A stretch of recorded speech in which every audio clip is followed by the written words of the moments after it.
everyone! E na aula de hoje nós vamos falar dos connectors in English, ou seja, os conectores em inglês, as palavras que servem para unir ideias, conectar informações. E isso acontece nesse momento do aprendizado porque a gente sabe que a língua é viva, que ela tem movimento, que ela está sempre se expandindo e à medida que os nossos conhecimentos também vão se expandindo, nós acabamos adquirindo a capacidade de expressar as nossas ideias de uma forma mais completa, com mais palavras, utilizando novas expressões e para isso a gente precisa desses caras aqui para nos ajudar a conectar as nossas ideias.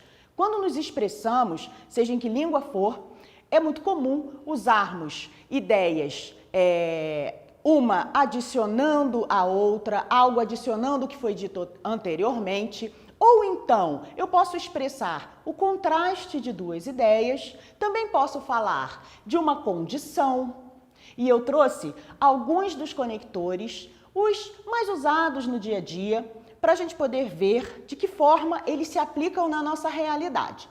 Teacher Debbie, você trouxe um monte de frase grande. Eu sou obrigada a saber palavra por palavra? Não! O importante é que a gente identifique algumas palavras que são parecidas com o português, que a gente chama de palavras transparentes e, a partir delas, entender o contexto da situação.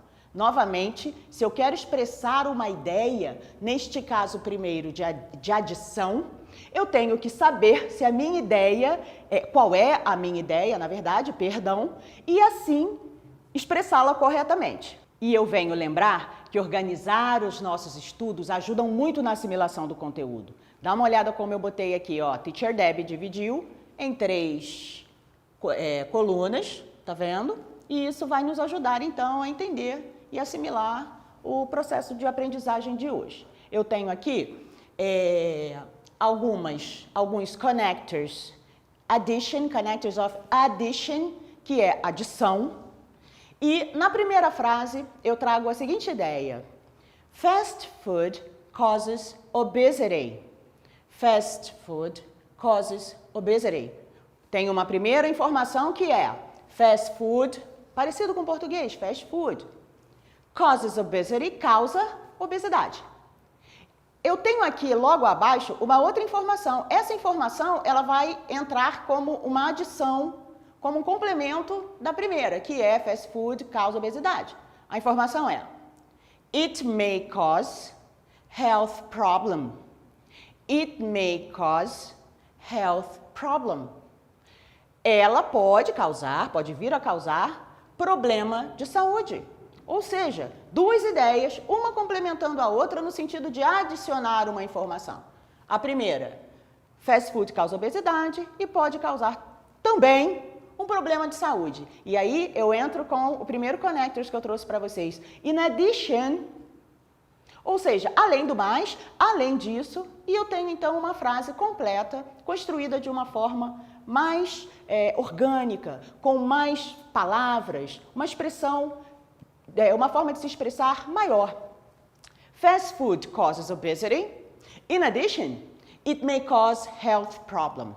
Tá vendo que à medida que o nosso aprendizado vai tomando novas proporções, a gente também consegue se expressar de uma forma mais bacana?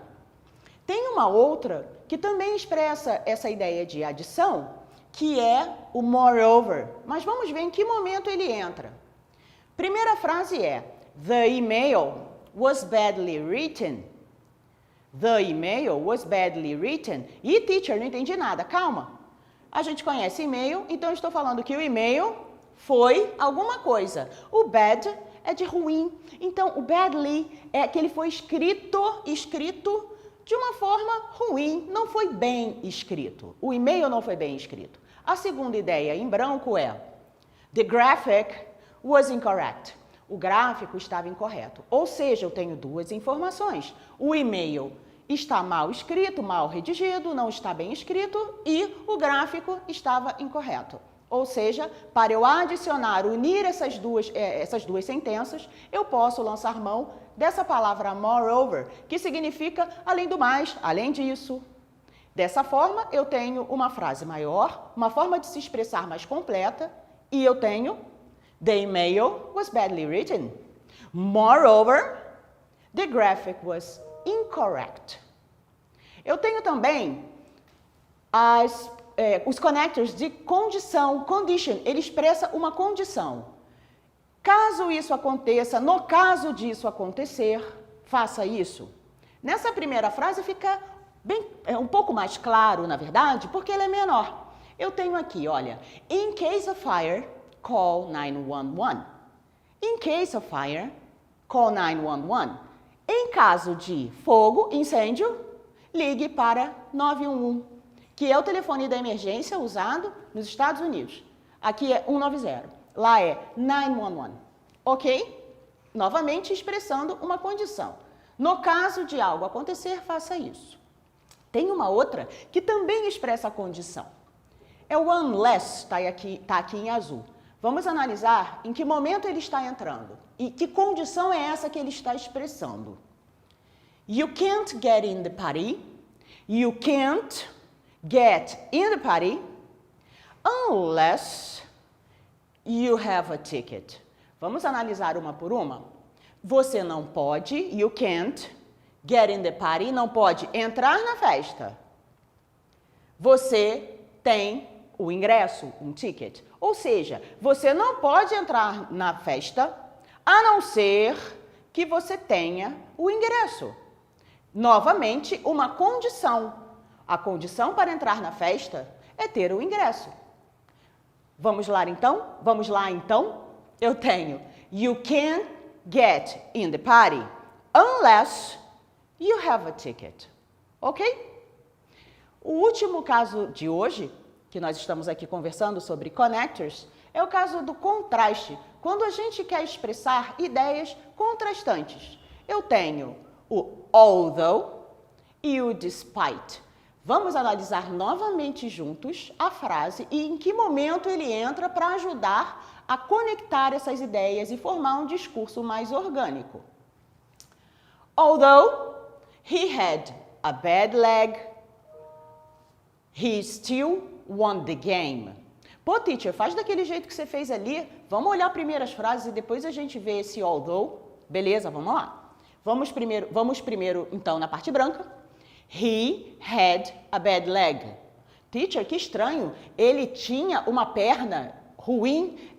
Isso é uma expressão, na verdade. É uma forma de você dizer que ele estava com a perna machucada. Então, ele estava com um problema na perna, a perna não estava legal. Ele, ainda assim, ganhou o jogo. Veja como eu tenho contraste. Ele está machucado, ele ganhou o jogo. Então, eu digo, embora ele estivesse machucado, ele ainda assim ganhou o jogo.